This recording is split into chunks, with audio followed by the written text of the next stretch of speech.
उप मुख्यमंत्री ब्रजेश पाठक ने अपने घर में आज सुबह बटुकों का सम्मान कर दिया और इन तस्वीरों ने देश की राजनीति में, प्रदेश की राजनीति में एक तरह से नई हलचल मचा दी।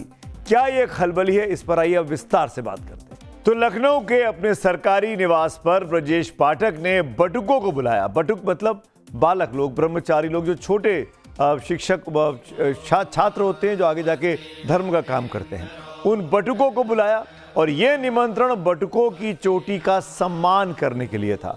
अपने आवास पर ब्रजेश पाठक नन्हे बटुकों पर पुष्प बरसाते हुए दिखाई दिए और बटुकों ने जवाब में पाठक साहब पर भी फूल बरसाए। पाठक ने बटुकों को तिलक लगाया, उन्हें माला पहनाई, अपने हाथों से उन्हें नाश्ता तक कराया। ब्रजेश पाठक के इस बटुक पूजा का एक सिरा मेरे साथ उनके इंटरव्यू से शुरू होता है। उसमें पाठक ने कहा कि मौनी अमावस्या को संगम स्नान के वक्त बटुकों की चोटी खींचना सही नहीं था। उनका मानना है कि वो एक पाप था, उसका श्राप लगेगा। और एक बार सुनिए फिर से कि मेरे साथ इंटरव्यू में ब्रजेश पाठक ने क्या कहा था और किस अंदाज में कहा था। अब पुलिस की बात चल रही है, तो जो प्रयागराज में हुआ अभिमुक्तेश्वरानंद के साथ, उनके शिष्यों के साथ, उस पर आप क्या कहना चाहेंगे? मेरा मानना है कि वो जो चोटी नहीं खींचना चाहिए था, जो भी दोषी है उसके खिलाफ कड़ी कार्रवाई होनी चाहिए।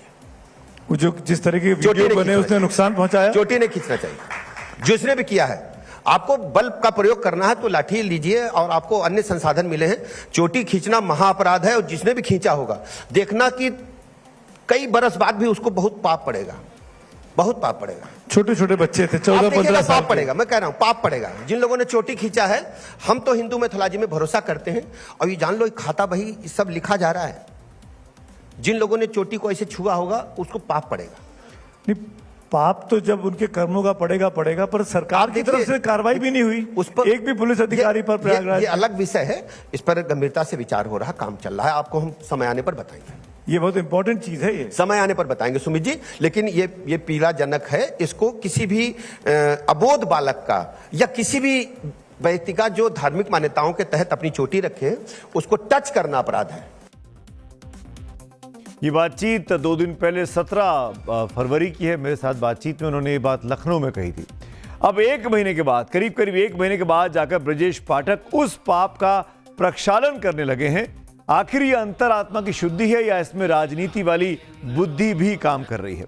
जब मुख्यमंत्री योगी आदित्यनाथ ने सदन में साफ कर दिया था कि कानून का पालन करते भी हैं और करवाते भी हैं, तो फिर माघ मेला के 1 महीने बाद उप मुख्यमंत्री ब्रजेश पाठक के बटुक प्रेम के पीछे अब क्या कारण हो सकता है? क्या ब्रजेश पाठक के जरिए बीजेपी चोटी कांड में डैमेज कंट्रोल करना चाहती है? और जब मैं बात डैमेज कंट्रोल की कह रहा हूं तो बड़ा सोच समझ के। कल ही सरसंघ चालक मोहन भागवत मौजूद थे लखनऊ में। उनकी मुलाकात हुई पहले मुख्यमंत्री से, उसके बाद ब्रजेश पाठक से और फिर केपी मौर्य साहब से। और आज सुबह ब्रजेश पाठक ने ये बटुकों की पूजा की, उनका सम्मान किया। तो क्या ये डैमेज कंट्रोल करने की कोशिश है बीजेपी की, जो नुकसान हुआ? क्या ब्रजेश पाठक ने बटुक कांड से आहत ब्राह्मण वोटों को बीजेपी से जोड़े रहने के लिए ऐसा किया, या बीजेपी की रणनीति अलग अलग दृष्टिकोण के साथ समाज के हर तबके को साधना है? इस पर राजनीति की बारीकियों को समझने वाले लोग अब क्या कह रहे हैं इन दोनों घटनाक्रम पर, 1 महीने पहले जो हुआ और 1 महीने बाद जो हुआ। आइए अब एक्सपर्ट्स को सुन लेते हैं। और मैं मानता हूं कि आज भी इस विवाद को दूर करना चाहिए। हालांकि अभिमुक्तेश्वरानंद जी जो भाषा बोलते हैं कि औरंगजेब की औलाद है तो फलाने की औलाद है, ये किसी मर्यादा के तहत नहीं आता है। लेकिन वह एक अलग विषय है, उसका प्रतिकार उस रूप में किया जाना चाहिए, किया जा रहा है, उनका विरोध भी होता है। लेकिन ये घटना प्रशासन की बर्बरता का, प्रशासन की मर्यादाओं के अतिक्रमण का, अपनी जो कानूनी सीमाएं हैं उसके उल्लंघन का ही नहीं, हिंदू धर्म के साकार प्रतीकों को अपमानित करने का, उनके उत्पीड़न का था। इसलिए उसका निराकरण इस रूप में होना चाहिए। यह सब कदम उस दिशा में मैं मानता हूं कि सही है। जिस अभिमुक्तेश्वरानंद और उनके बटुकों के लिए पाठक ने चोटी की राजनीति शुरू की, वो शंकराचार्य पाठक की बटुक पूजा पर अब क्या कह रहे हैं, इसको भी आपको सुनना चाहिए। उन्होंने 101 बटुक बुलवाए, उन बटुकों को तिलक लगाया, आशीर्वाद लिया और प्रकरण संपन्न हो गया, समाप्त हो गया, शांति हो गई। आप बताइए शांति हो जाएगी? तो ये कैसे शांति हो जाती है कि आप किसी को मारते हो और बाद में उसकी प्रतिकृति लेकर के उसके ऊपर फूल चढ़ा करके कहते हो प्रकरण शांत? ये कैसे होता है? तो जो डिप्टी सीएम ब्रजेश पाठक ने किया उससे शंकराचार्य अविमुक्तेश्वरानंद प्रसन्न नहीं है। साफ तौर पर कह रहे हैं कि ये काफी नहीं है, कार्रवाई करने की जरूरत है। बात अविमुक्तेश्वरानंद के संगम स्थान से बिगड़ी थी, तो इस पूरे प्रकरण को समझने के लिए पहले अविमुक्तेश्वरानंद को लेकर मुख्यमंत्री योगी आदित्यनाथ के 3 बयानों को हम आपको सुनवाते हैं, वो भी सुनिए आप।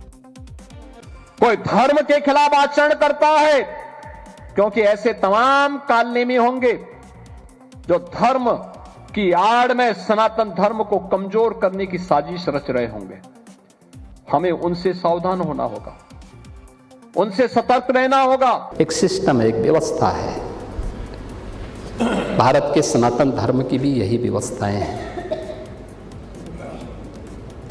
शंकराचार्य का पद भारत की सनातन धर्म में सर्वोच्च और सम्मानित पद माना जाता है, बहुत पवित्र माना जाता है। हर व्यक्ति शंकराचार्य नहीं लिख सकता। हर व्यक्ति हर पीठ के आचार्य के रूप में जाकर के जहां तहां वातावरण खराब नहीं कर सकता। उन मर्यादाओं का पालन सबको करना होगा। दरअसल मैंने आपको मुख्यमंत्री योगी आदित्यनाथ के इन तीनों बयानों को इसलिए सुनवाया ताकि आप जान सकें कि अविमुक्तेश्वरानंद प्रकरण पर मुख्यमंत्री योगी आदित्यनाथ का स्टैंड क्या है। वो आज भी अविमुक्तेश्वरानंद की जिद के आगे झुके नहीं हैं। तो जवाब में अविमुक्तेश्वरानंद ने भी योगी आदित्यनाथ पर खुलकर हमला बोला। पहले स्नान वाला बवाल था, फिर गौरक्षा का सवाल उठाकर मुख्यमंत्री योगी आदित्यनाथ को अहिंदू घोषित करने में वो जुट गए। 40 दिन का समय हमने दिया है। 40 दिन में अगर वो गौ माता को माता कह करके राज्य में संबोधित नहीं कर पाते हैं, राज्य माता का दर्जा नहीं दे पाते हैं, और जो गौ मांस का निर्यात निरंतर यहाँ से हो रहा है, उस निर्यात पर अंकुश नहीं लगा पाते हैं, तो उनको समवेत होकर के संत उनके बारे में निर्णय लेंगे और अहिंदू घोषित करेंगे। अविमुक्तेश्वरानंद का ये बयान मुख्यमंत्री योगी आदित्यनाथ पर सीधा हमला है, लेकिन अविमुक्तेश्वरानंद पर उनके उप मुख्यमंत्री नहीं बोलते, जबकि सरकार कैबिनेट की सामूहिक जिम्मेदारी होती है। रही बात बटुकों के सम्मान की, तो ब्रजेश पाठक पर सवाल अविमुक्तेश्वरानंद भी उठा रहे हैं और विपक्ष भी पूछ रहा है। पुष्प अपने ऊपर वर्षा करवा करके आशीर्वाद से अभिषिंचित हो रहे हैं, तो ये तो कोई कार्यवाही नहीं हुई ना। ठीक है कि आपने इससे अपना मन दिखाया, हम उसका स्वागत करते हैं, लेकिन ये कोई कार्यवाही नहीं है। कार्यवाही तो होनी चाहिए, वो कहाँ है? अगर इनको कुछ करना है तो ये डिप्टी चीफ मिनिस्टर हैं और मंत्रिमंडल के सदस्य हैं। ये कहना कि उनका चुटिया उखाड़ी गई, पाप लगेगा, पाप नहीं लगेगा, बल्कि जांच कराकर उन अधिकारियों के खिलाफ कार्रवाई करनी चाहिए। शिवपाल यादव, जो कि एक और सपा के बड़े नेता हैं, वो तो कल ही बोल रहे थे कि भाई अगर आपको इतना दुख है, इतना पश्चाताप है, इतना आप शाप देने की बात कर रहे हैं ब्रजेश पाठक के लिए, तो आप मंत्रिमंडल से बाहर क्यों नहीं आ जाते? क्यों आप डिप्टी सीएम बनकर बैठे हुए हैं? और तो और शंकराचार्य प्रकरण में योगी सरकार पर लगातार सवाल उठा रहे अखिलेश यादव ने भी हमारे उस इंटरव्यू का हवाला देकर ब्रजेश पाठक को कटघरे में ही खड़ा किया है। अखिलेश यादव ने एक्स पर आज लिखा कि भूतपूर्व मुख्यमंत्री को अस्वीकारते हैं, वर्तमान मुख्यमंत्री को नहीं मानते हैं, उप होकर भी अपना राग अलापते हैं, मंत्रालय की जिम्मेदारियों से भागते हैं, लगता है वो जाने वाले हैं, ये जानते हैं। अब आगे बढ़ते हैं। भारत की परंपरा में गेरुए रंग का बहुत ज्यादा सम्मान है। वो सम्मान आस्था और श्रद्धा से सीधे तौर पर जुड़ा हुआ है। संयोग से मुख्यमंत्री योगी आदित्यनाथ भी गेरुआधारी हैं और शंकराचार्य अविमुक्तेश्वरानंद भी, लेकिन दोनों के रास्ते अलग दिखाई दे रहे हैं। अब योगी आदित्यनाथ के उप मुख्यमंत्री, चाहे वो ब्रजेश पाठक हो या फिर केशव प्रसाद मौर्य, ये लोग तो अपने मुख्यमंत्री पर सवाल नहीं उठा सकते, लेकिन विपक्ष की समाजवादी पार्टी ने शंकराचार्य के सम्मान को अपना सियासी सवाल बना दिया है। जवाब में मुख्यमंत्री योगी आदित्यनाथ ने विधानसभा में समाजवादी पार्टी को ही कटघरे में खड़ा किया। और अगर वो शंकराचार्य थे तो क्यों आप लोगों ने लाठीचार्ज किया था वाराणसी में? क्यों एफआईआर लॉन्च किया था? आप नैतिकता की बात करते हैं।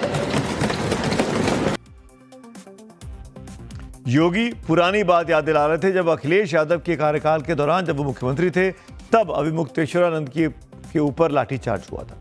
ज्योतिष पीठ के शंकराचार्य अविमुक्तेश्वरानंद की गद्दी को लेकर मामला कोर्ट कचहरी तक गया हुआ है, लेकिन कई बार उनका व्यवहार भी राजनेताओं की तरह देखा गया है। अब याद दिलाता हूं आपको, जब 2015 में वाराणसी में अखिलेश सरकार में उन पर लाठियां बरसी थी तो उन्होंने अखिलेश को सनातन का दुश्मन बता दिया था। अब योगी आदित्यनाथ को अहिंदू बताने में लगे हुए हैं। आदिगुरु शंकराचार्य ने पैदल चलकर ही पूरे देश को हिंदू धर्म की एकता की डोर में बांध दिया था, लेकिन उनके नाम का टाइटल लगाकर अविमुक्तेश्वरानंद संगम स्नान के लिए 200 मीटर तक पैदल नहीं चल पाए, अपनी पालकी पर ही जाने की जिद करते रहे, इसीलिए इतना बवाल खड़ा हुआ था। नियम यह है कि गंगा तक रथ से नहीं जाया जाता। जब पुलिस ने रोका था उनको कि आप मत जाइए, हम लोग स्वयं संगम में पैदल जाते हैं।